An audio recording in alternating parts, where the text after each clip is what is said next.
Assalamualaikum warahmatullahi wabarakatuh dan salam sejahtera buat kita semua. Bapak Ibu dosen yang saya hormati selaku penguji unit kinerja PPK dalam jabatan tahun 2022.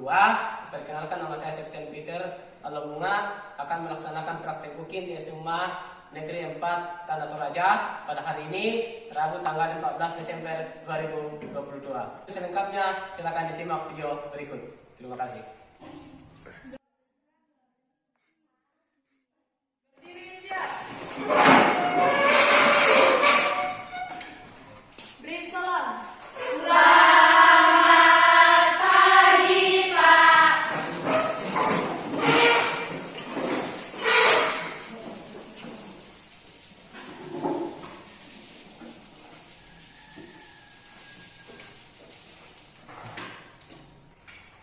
Jadi oke, baik, selamat pagi kita semua.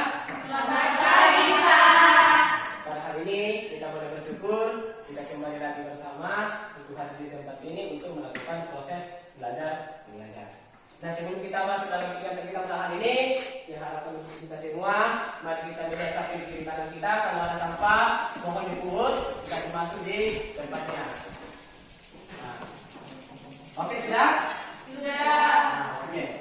Karena kita sebagai orang yang percaya kepada Tuhan, kita sebagai makhluk ciptaan Tuhan, jadi apa yang kita lakukan, kita harus awali dengan doa. Untuk itu saya persilakan kepada kita kelasnya untuk membawa kita dalam doa. Silakan. Sebelum kita mulai proses pembelajaran kita yang beragama Kristen, saya pimpin dalam doa. Berdoa dimulai.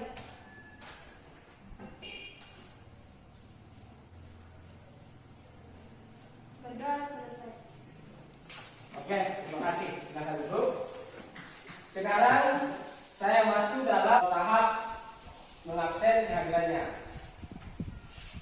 Mohon dengarkan namanya masing-masing. Agustina, Hadir, Pak. Ani, Hadir, Pak.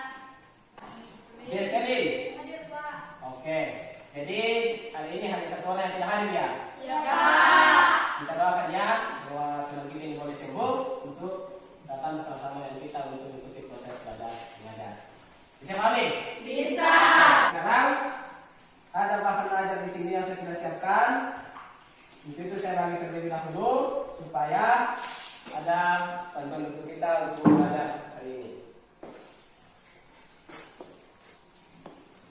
Ini yang bahan belajar ya.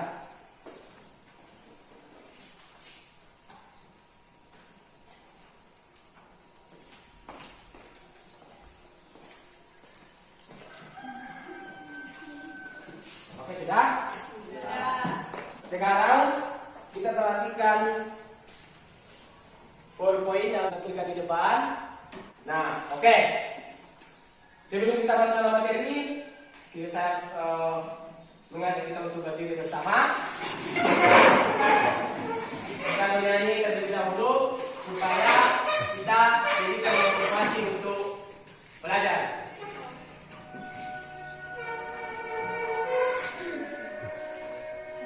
Semuanya ya, jangan ada yang semua semuanya supaya ada motivasi untuk belajar.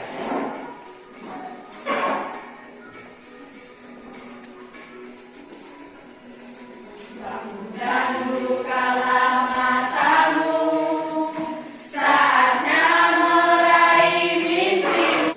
Sadarilah masa berganti, tantangan kan kita hadapi. Kita belajar Pancasila, kita bernafas dalam sila-silanya.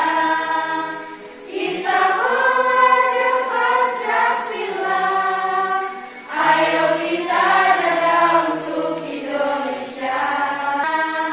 Kita belajar Pancasila, ayo kita jaga untuk Indonesia. Kita belajar Pancasila, kita bernafas dalam sila-silanya. Sudah, silakan duduk kembali. Setelah kita menyanyikan lagu tersebut, bagaimana perasaan kita? Senang. Oke. Apa lagi sudah senang? Tambah semangat. Apa?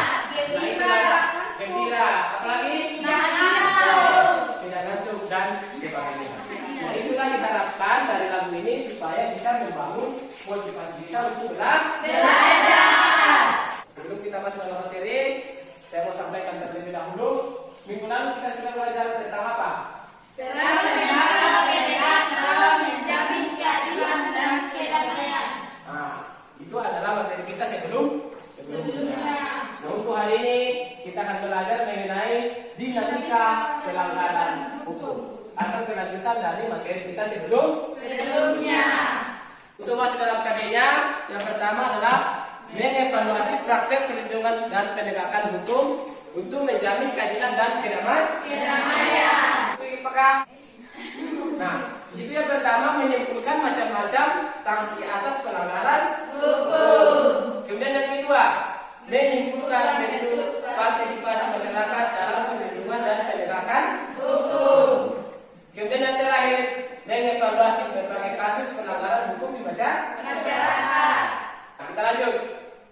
Nah, ini adalah tujuan pembelajaran. Apa yang kita ucapkan hari ini itu tercantum di tujuan pembelajaran. Mungkin ada yang bisa membacakan. Yang pertama dari tujuan pembelajaran kita hari ini, menunjukkan perilaku orang beriman dalam praktis perlindungan dan penegakan hukum untuk menjamin keadilan dan kedamaian. dan yang kedua, menjalankan perilaku jujur dalam praktik perlindungan dan penegakan hukum di tengah masyarakat. Kemudian menyimpulkan macam-macam sanksi atas pelanggaran hukum. Kemudian menyimpulkan bentuk partisipasi masyarakat dalam perlindungan dan penegakan hukum dengan tepat. Nah, kita lanjut. Nah, ini adalah contoh pelanggaran hukum. Silakan disimak, dituliskan apa yang kamu dapatkan dari gambar yang ditampilkan di depan. Silakan disimak. Ini contoh kasus pelanggaran hukum ya. Silakan disimak dari keempat gambar ini, dituliskan apa yang kamu dapatkan. Nanti saya tanya, baru disampaikan.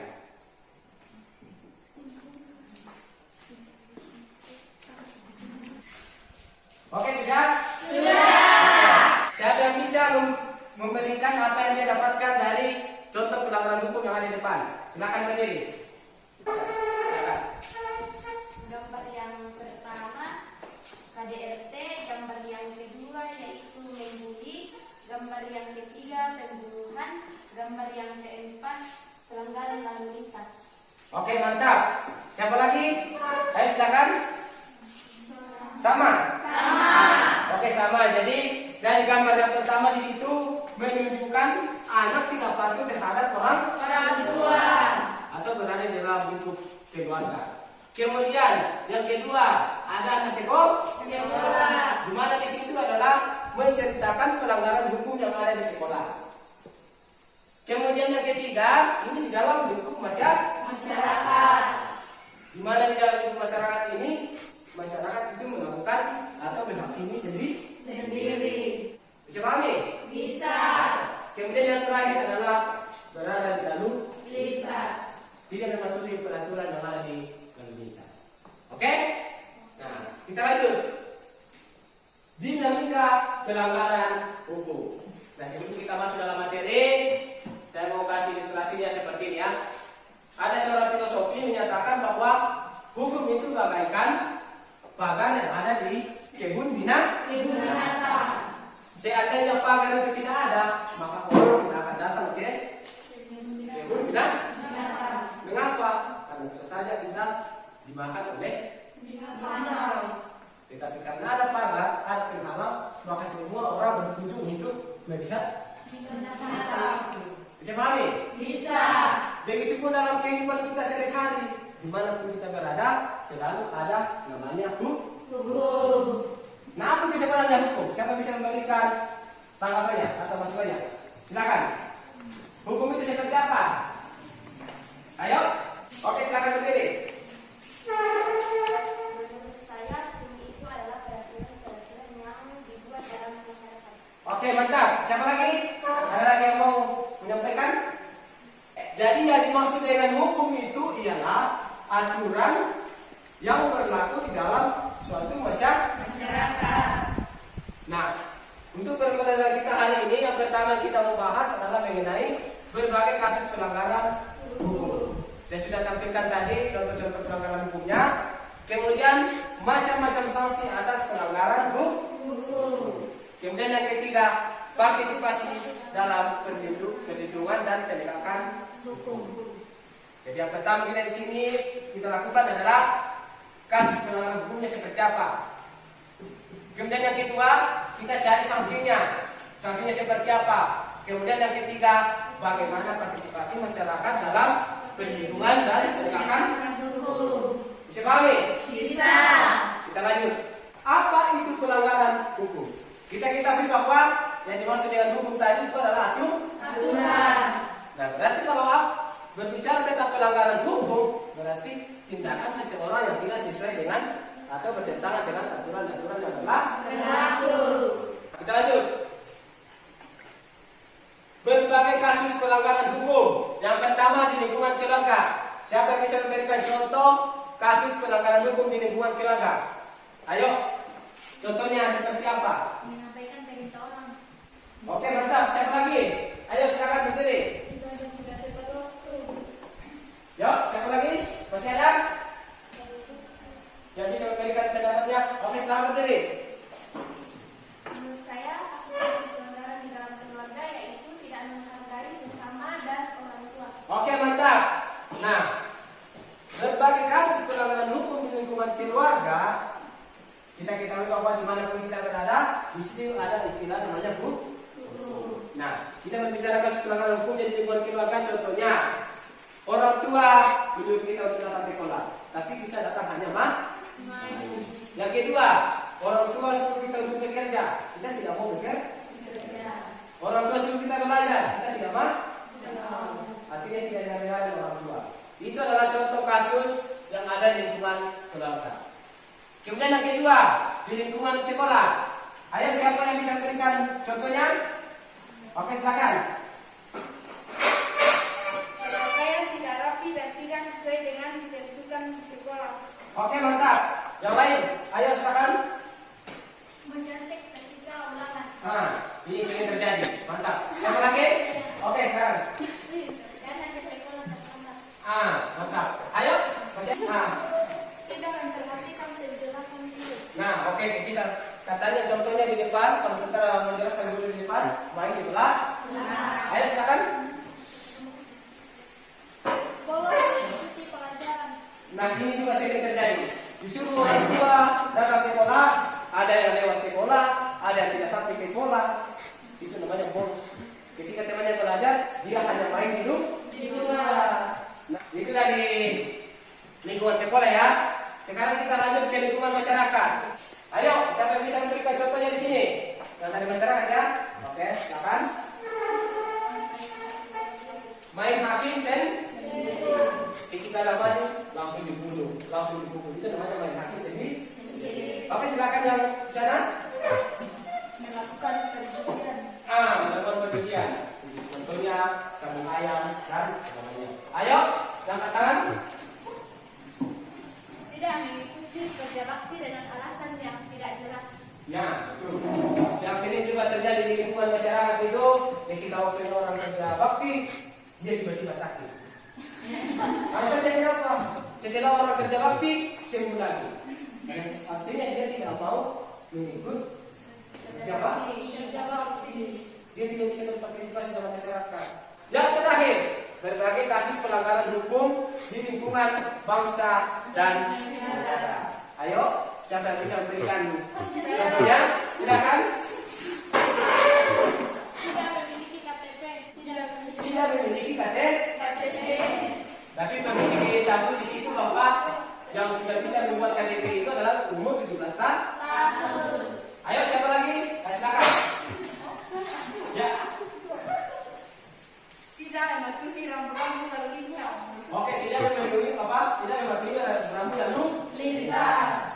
Ayo, yang penting tadi, silakan. Merusak fasilitas negara dengan sengaja. Merusak fasilitas negara dengan Sengaja. Sudah dikasih bantuan, sudah dibuatkan bangunan, tetapi justru malah dirusak. Itu namanya kasus pelanggaran hukum di lingkungan bangsa dan negara. Jadi ada 4 di sini. Yang pertama di lingkungan keluarga kita sudah bahas, lingkungan sekolah kita juga sudah bahas, lingkungan masyarakat juga sudah, dan lingkungan bangsa dan negara Ini juga kita sudah bahas. Nah, sampai di sini ada yang mau bertanya? Tidak. Sudah jelas semua? Sudah. Oke, kita lanjut. Macam-macam sanksi atas pelanggaran hukum. Hukum itu bersifat perintah dan larangan. Di mana perintahnya harus dilakukan dan larangannya harus dijauhi. Macam-macam sanksi dan pelanggaran hukum yang pertama dari norma agama. Berarti kalau berbicara tentang norma agama adalah aturan yang berlaku di dalam agama itu. Contohnya di agama kita, agama Kristen, Protestan, atau Katolik, di mana di dalam itu ada ke-10 hukum Taurat. Hafal tidak? Tidak. Nah, harus hafal itu ya. Ya, Pak. Nah, saya dulu, saya cerita sedikit ya. Saya dulu umur SMP saya sudah hafal ke-10 hukum Taurat. Harus hafal itu ya. Pengakuan iman rasuli harus dihafal itu. Kemudian ya, beberapa kali juga harus. Nah, kalau kita sebagai orang Kristen, nah, apa yang dilarang di dalam agama itu harus kita jauhi, dan apa yang diperintahkan itu kita harus laksanakan. Kemudian yang kedua, norma kesusahan, yaitu sanksinya merasa bersalah, menyesalkan, malu. Ini berbicara tentang apa di sini kalau berbicara norma kesusahan? Sudah dipelajari di SMP, kelas 1 di SMA dipelajari juga. Ayo. Berlaku jujur. Nah, berarti dia ini bersifat dari hati nurani. Bisa pahami? Bisa. Oke. Nah, selanjutnya, karena ada 3 tahap yang kita pelajari hari ini, tahap terakhir berbicara tentang partisipasi dalam lingkungan dan penegakan hukum. Yang pertama, kepatuhan terhadap hukum di lingkungan keluarga. Siapa bisa memberikan contohnya? Ayo. Ya, silakan sendiri. Mematuhi perintah orang tua. Mematuhi perintah orang tua. Apa yang disebutkan oleh orang tua kita harus lakukan. Kita lanjut yang kedua, kepatuhan terhadap hukum di lingkungan sekolah. Ayo, siapa yang bisa? Nah, silakan.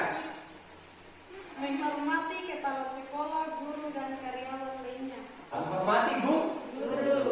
Karena guru itu kita anggap sebagai orang tua kita di sekolah. Lanjut, kepatuhan terhadap hukum di lingkungan masyarakat. Ayo siapa? Silakan berdiri.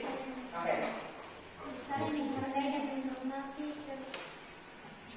satu sama lain. Saling menghargai satu sama lain. Kalau berarti duduk sini ya. Ini berbicara tentang kepatuhan terhadap hukum di lingkungan masyarakat. Berarti di sini ya. Di dalam masyarakat itu karena juga ketika tetangga kita berduka, kita putar musik keras-keras.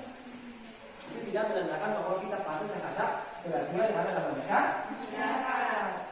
Kemudian yang terakhir, kepatuhan terhadap hukum di lingkungan bangsa dan negara. Oke, silakan dua orang. Membayar pajak. Membayar pajak. Maksudnya memiliki izin. Yang saya maksud yang pertama yang membayar pajak. Kita ketahui bahwa pajak yang kita bayarkan itu untuk membangun apa masyarakat. Pajak dikumpul dari masyarakat. Ketika pajak itu sudah terkumpul, dikembalikan kepada masyarakat melalui bangunan. Jadi ketika kita patuh terhadap pajak, maka kepatuhan terhadap hukum di lingkungan bangsa dan negara kita sudah laksanakan. Bisa pahami? Bisa. Sampai di sini ada yang mau bertanya? Tidak. Oke, mantap. Kalau tidak ada, berarti semuanya sudah jelas, semuanya sudah mengerti. Contoh kepatuhan hukum. Gambar yang pertama menceritakan kepatuhan hukum di lingkungan keluarga. Kalau pergi ke sekolah, kemudian yang kedua, seorang guru menjelaskan di depan kelas, siswanya sementara mengamati. Kemudian gambar yang ketiga menunjukkan gotong atau kerja bakti. Kemudian yang terakhir apa di situ? Kalau ada pemilihan, kalau sudah bisa diikuti pemilihan, harus berpartisipasi. Memberikan hak suara. Sampai di sini materi kita. sekarang kita lanjut ke dalam diskusi kelompok. Nah, tetapi sebelumnya saya membagi kelompoknya menjadi 3 kelompok. Nah, minggu lalu kita sudah bentuk kelompoknya. Tinggal kali ini silakan dulu sesuai dengan kelompoknya. Bisa pahami? Bisa. Oke, silakan.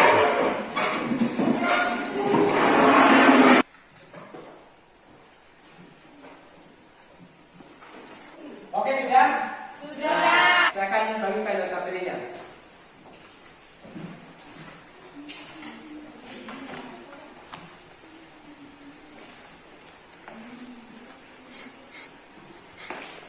Silakan dikerja ya.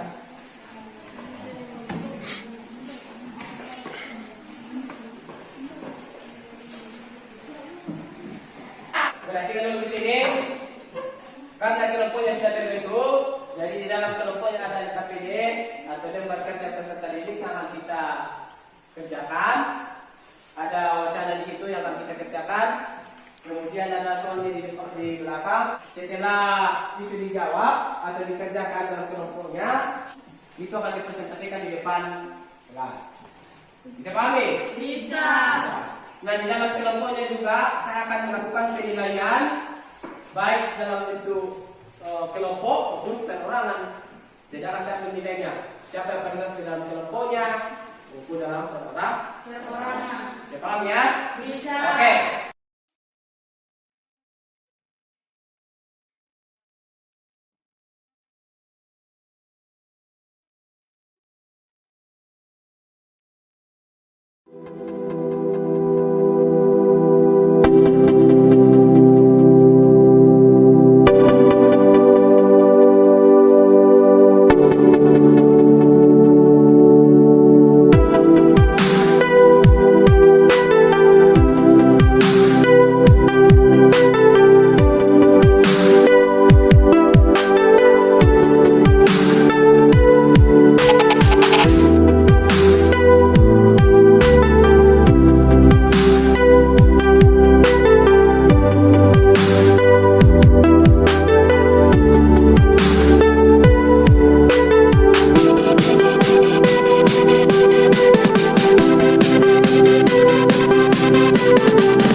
kelompok Dua.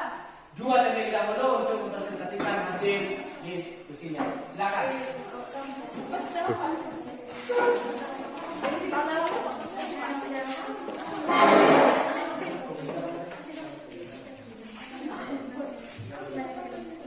Karena temanya akan mempresentasikan hasil diskusinya, tolong diperhatikan. Kalau ada yang mau ditambahkan nanti, tolong ditambahkan. Kalau ada yang mau ditambahkan, silakan ditambahkan. Jadi perhatikan temannya ya. Oke, waktu yang tepat saya persilakan untuk kelompok 2. Terima kasih atas kesempatannya yang diberikan kepada kelompok pecinta sepak bola dari Maroko. Oke.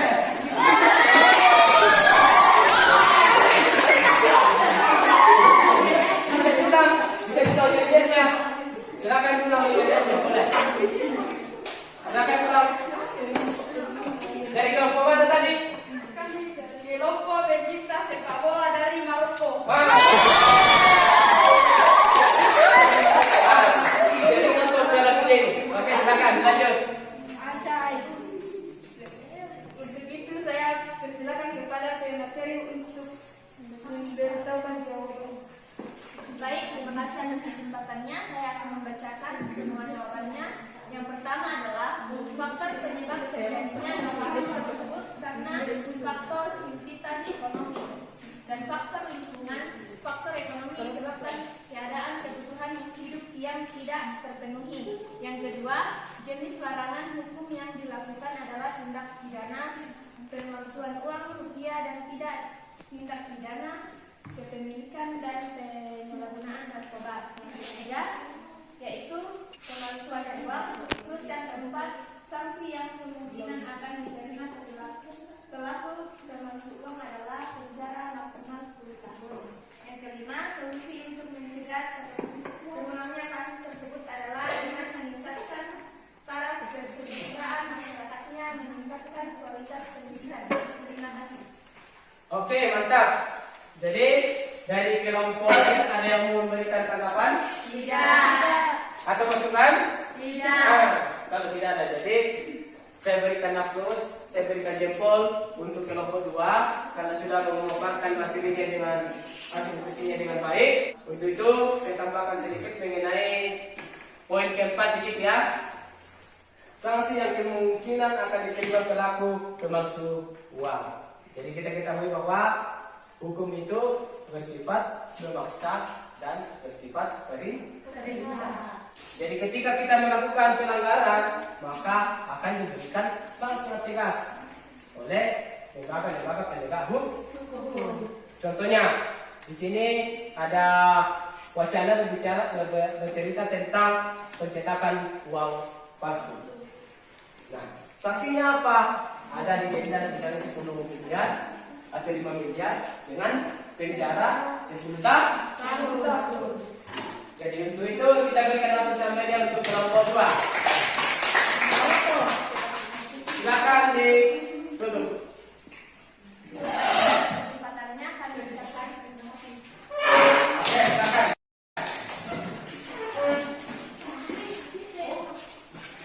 Saya persilakan untuk kelompok 3.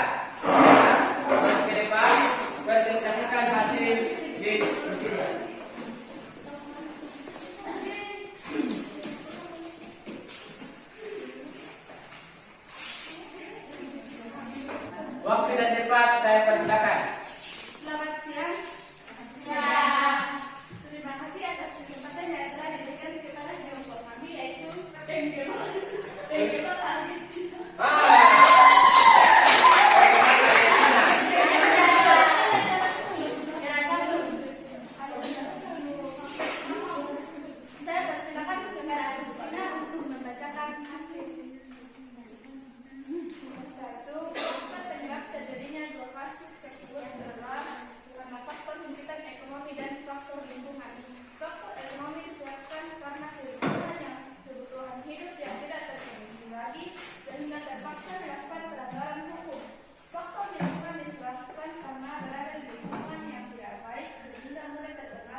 penjara maksimal 10 tahun dan denda maksimal 10 miliar, dan untuk pengedar atau pengguna uang palsu maksimal 15 tahun penjara dan denda maksimal 50 miliar. Sanksi yang kemungkinan akan diterima pelaku pengedar narkoba adalah penjara minimal 5 tahun maksimal 20 tahun atau bisa dijerat dengan hukuman mati.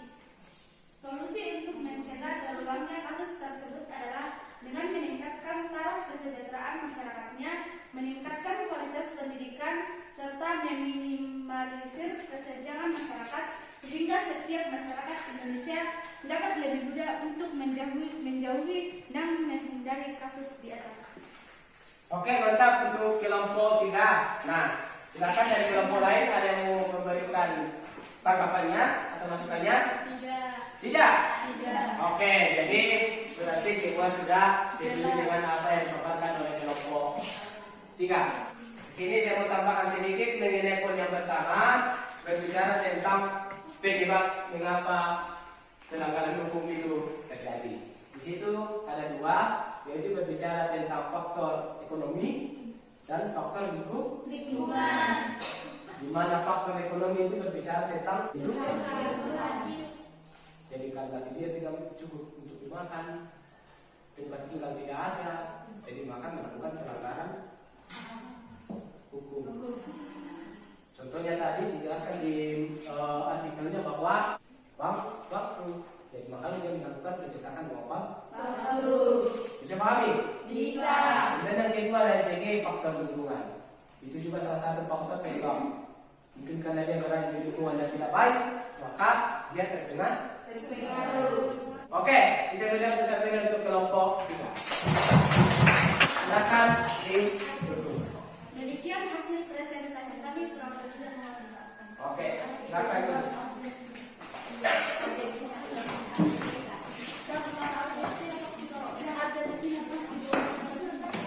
Jadi karena semua sudah memaparkan hasil diskusinya di depan, saya beri jempol. Artinya hasilnya memuaskan. Apa yang dihasilkan oleh kelompok itu sangat memuaskan. Jadi saya beri jempol 2. Saya bisa berikan 4, saya berikan 4. Karena saya hanya punya 2, jadi saya kasih 2 saja. Oke? Nah, dari pembelajaran kita hari ini siapa yang bisa menyimpulkan? Saya. Oke, silakan. Sabita. Oke, silakan. Dinamika pelanggaran hukum meliputi tentang contoh perilaku yang melanggar hukum dan sanksinya yang bisa dilihat pada kehidupan sehari-hari, serta bagaimana cara berpartisipasi dalam penegakan dan perlindungan hukum. Ada beberapa contoh perilaku pelanggaran hukum, salah satunya melanggar dalam praktik sekolah. Oke, mantap. Siapa yang bisa menyimpulkan? Oke, silakan. Adalah kumpulan aturan yang terdiri atas norma dan sanksi-sanksi. Oke, mantap. Siapa lagi? Masih ada? Saya, Pak. Oke, silakan. Rokok dua, Pak. Ya, silakan. Pencinta Maroko. Nah, pencinta Maroko. Maroko masuknya ya. Hukum ialah sesuatu yang berkaitan erat dengan kehidupan manusia, merujuk pada sistem yang terpenting dalam pelaksanaan atau penyampaian kekuasaan keyakinan hukum oleh kelembagaan penegak hukum karena segala kehidupan manusia dibatasi oleh hukum. Oke, mantap. Siapa lagi? Terakhir ya. Terakhir. Oh, silakan.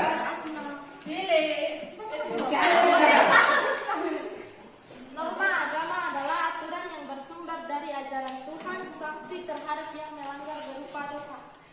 Oke, mantap. Wah, kami sudah berdiri, silakan. Norma kesusilaan adalah peraturan hidup yang asalnya dari hati nurani setiap orang tentang mana yang baik dan mana yang buruk. Oke. Jadi karena sudah ada beberapa yang menyimpulkan, jadi semuanya sangat mantap. Nah, kesimpulan dari pembelajaran hari ini di mana kita belajar mengenai kasus-kasus pelanggaran. Kita sudah tahu contohnya seperti apa, bagaimana caranya kita mengantisipasi hal-hal seperti itu, bagaimana kita sebagai masyarakat untuk mengantisipasi, itu semua sudah kita pelajari. Bisa pahami? Bisa. Jadi sekarang saya akan mengumpulkan LKPD-nya. Itu saya beri nilai baik dalam bentuk kelompoknya maupun dalam pribadi atau perorangan. Silakan dikumpul.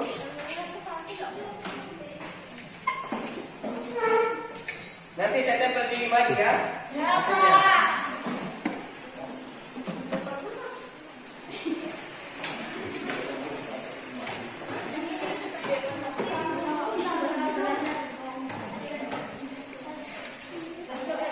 Oke, kita lanjut.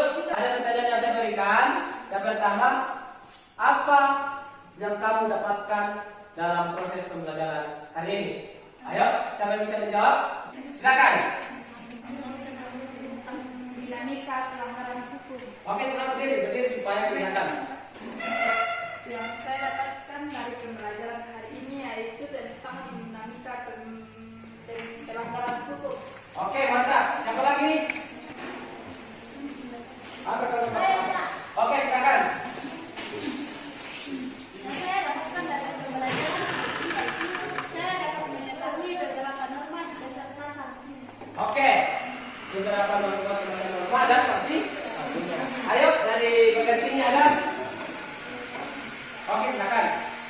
Dapat mengetahui pengertian hukum. Oke, mantap. Jadi di sini dia menyampaikan dapat mengetahui pengertian hukum. Pertanyaan yang terakhir. Pembelajaran hari ini apakah menyenangkan atau tidak? Berarti menyenangkan ya. Jadi pertanyaan sudah terjawab. Untuk pertanyaan sini ya. Untuk minggu depan karena materi kita sudah habis, jadi kita akan membahas diskusi soal penilaian akhir Semester. Jadi saya harapkan semua harus hadir ya.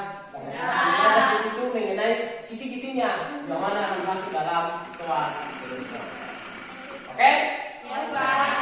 Pembelajaran kita awali dengan doa. Sekarang kita tutup dengan Doa. Jadi saya persilakan kepada bagian pertanyaan lah yang pimpin kita dalam doa. Silakan. Untuk mengakhiri pembelajaran kita hari ini, mari kita satu dalam doa dan mengamalkan agama Kristen. Mari saya pimpin dalam doa. Berdoa dimulai.